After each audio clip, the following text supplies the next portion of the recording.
Willpower was never going to save you. You have made the same promise to yourself more times than you can count. This time will be different. This time you will stay consistent. This time you will not quit. And you meant it. Every single time. You meant it.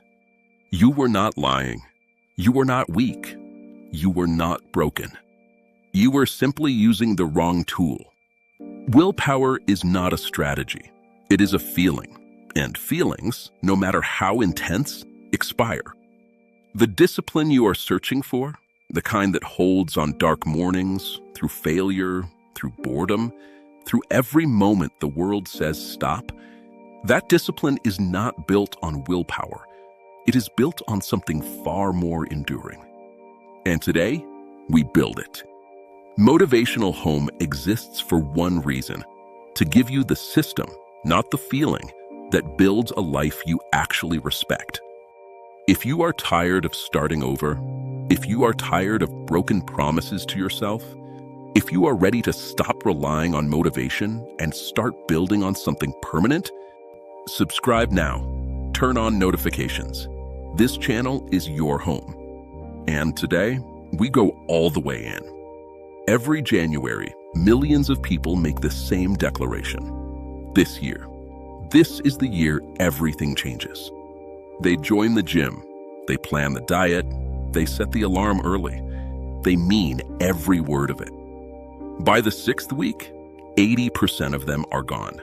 Not because they wanted to fail, not because the goal stopped mattering, because the feeling that launched them, the feeling we call willpower, ran out.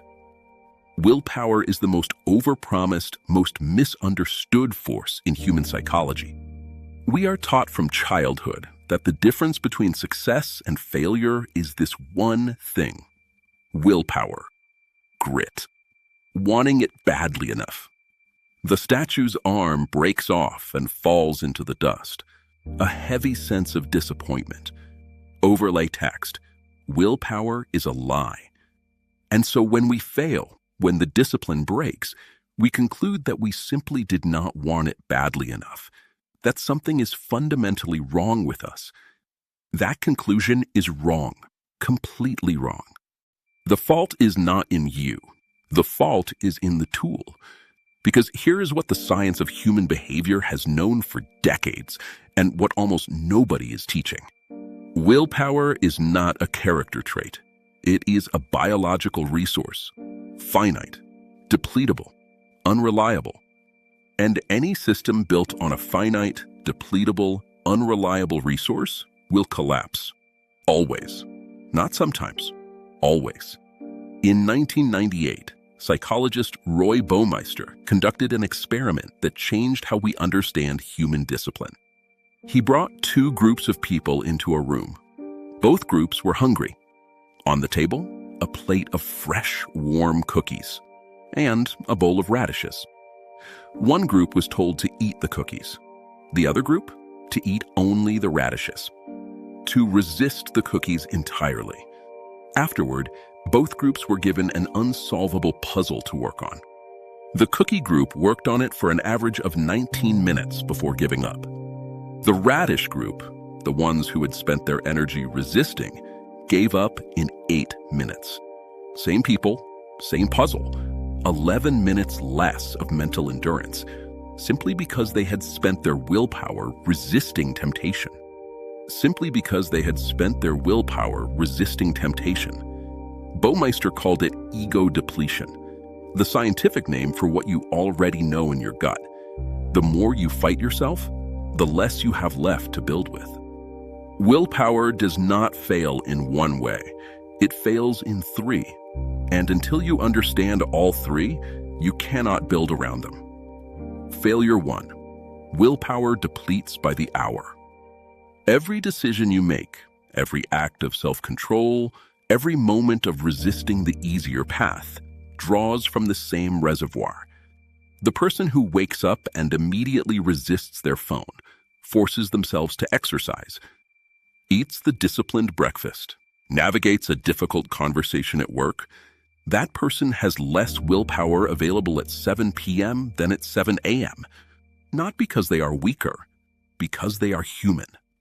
And the hardest moments, the moments that test your discipline most, do not arrive at 7 a.m. They arrive at the end of the day, when the reservoir is low. Failure 2. Willpower collapses under stress. Stress and self-control share the same neurological real estate.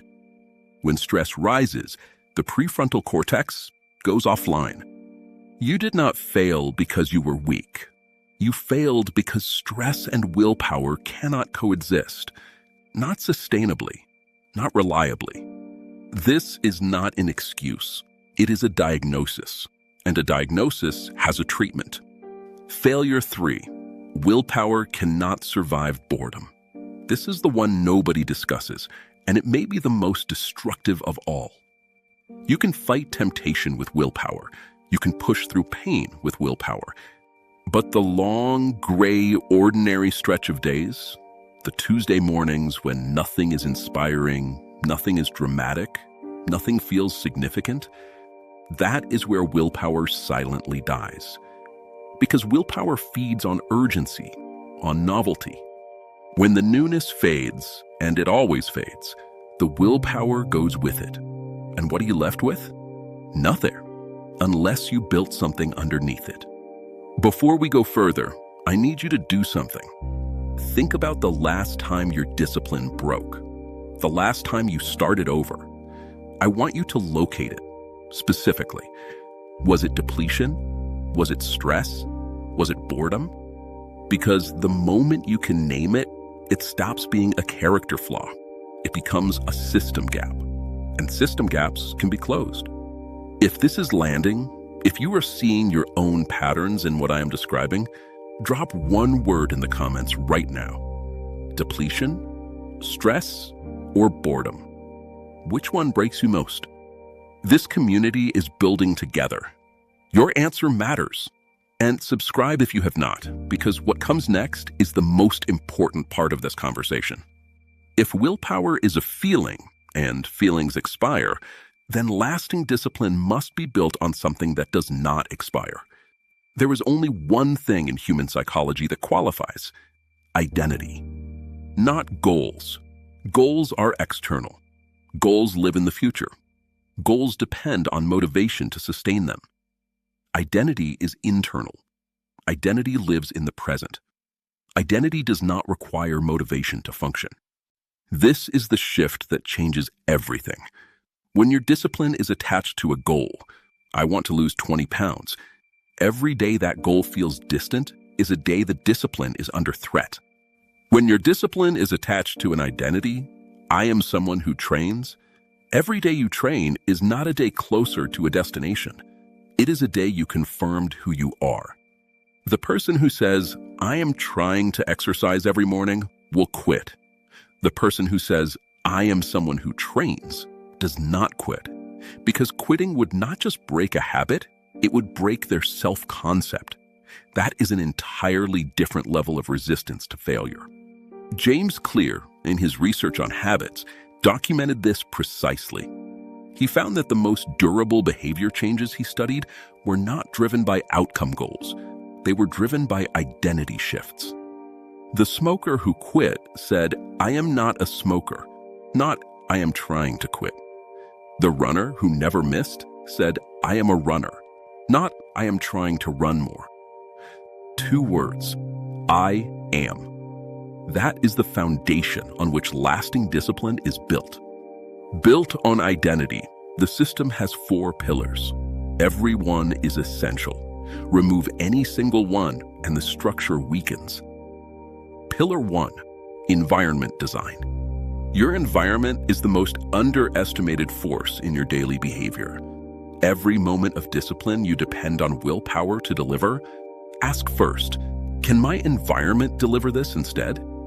If you want to train in the morning, lay your clothes out the night before. Make the right action effortless. Make the wrong action require effort. If you want to read instead of scroll, put the book on your pillow. Put the phone in another room. Willpower fights the environment. Systems use the environment. Stop fighting. Start designing. Your environment is either working for the person you are becoming or against them. Right now, which is it? Pillar 2. Minimum viable action. The collapse point of most discipline systems is this. When motivation was high, you set targets that motivation alone could sustain. 1 hour of training every day. Then motivation fell, and the system collapsed. The minimum viable action is the solution. It is the smallest version of the habit that still counts. The version that costs so little it cannot be refused. I will train for 1 hour becomes I will put on my training shoes. Some days you will do the full hour. Some days just the shoes. But the identity holds. The chain is never broken. You never start over, because starting over requires that you stopped, and you never stopped. Pillar 3. The streak architecture. Jerry Seinfeld, one of the most consistent creative minds in history, was once asked how he wrote such prolific material for so long. He said, "Get a large wall calendar. Put a large X on that day. After a few days, you have a chain. Your only job, don't break the chain. Do not break the chain." This is not a trick. This is identity mechanics. Every X on that calendar is not just a completed task.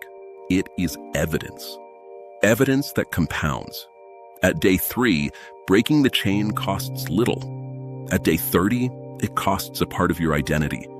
At day 90, breaking the chain means destroying something you built, something real, something you can see. Most people never reach day 90 because they rely on willpower to get there.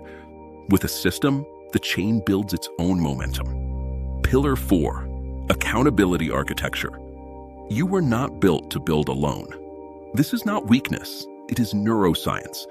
Social accountability activates a completely separate motivational system than personal willpower. Tell someone what you are building. Say it out loud. Write it publicly. Not for validation, for the structural accountability that bridges the gap on the days your internal discipline falls short. Your external commitment holds when your internal willpower cannot. Let me make this concrete. Let me show you exactly what this looks like when it works. You want to build a morning training discipline. Step 1, identity. You declare, I am someone who trains. Not, I am trying to train. I am someone who trains. Step 2, environment. Tonight, before you sleep, you put your training clothes next to your bed. Step 3, minimum viable action. Your commitment is the shoes. Every morning, no matter what, you put on the shoes. Some mornings you train hard. Some mornings you walk around the block. You never break the chain. Identity, environment, minimum viable action, accountability. These 4 pillars do not rely on how you feel.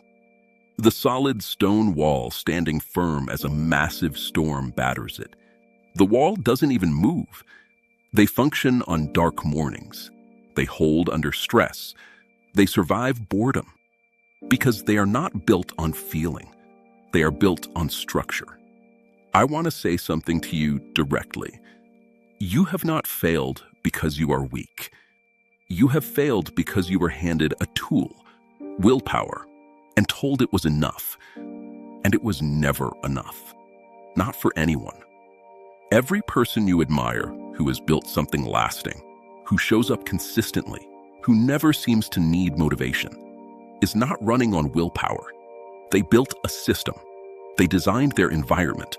They chose identity over goals. They made the minimum viable commitment and held it day after day until it became who they are. That person, that consistent, disciplined, unbreakable version of you is not waiting for you to feel more motivated. They are waiting for you to stop depending on feeling and start building a system. The system does not care how you feel. It does not care what day it is. It does not deplete. It does not collapse under stress. It does not die in the ordinary gray days.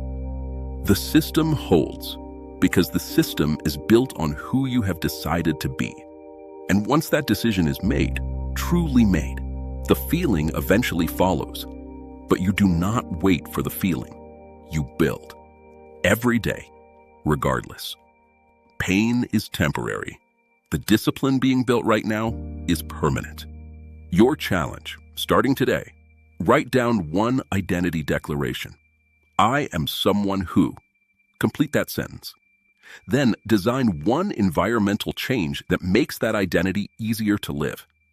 And do the minimum viable action, just once, today. Then do it again tomorrow. That is where discipline begins. Not in a moment of extraordinary motivation, in a single ordinary act of identity. If this conversation served you, share it with one person who is still relying on willpower to get through. Subscribe. New building fuel drops here every week. I will see you in the next one. Keep building.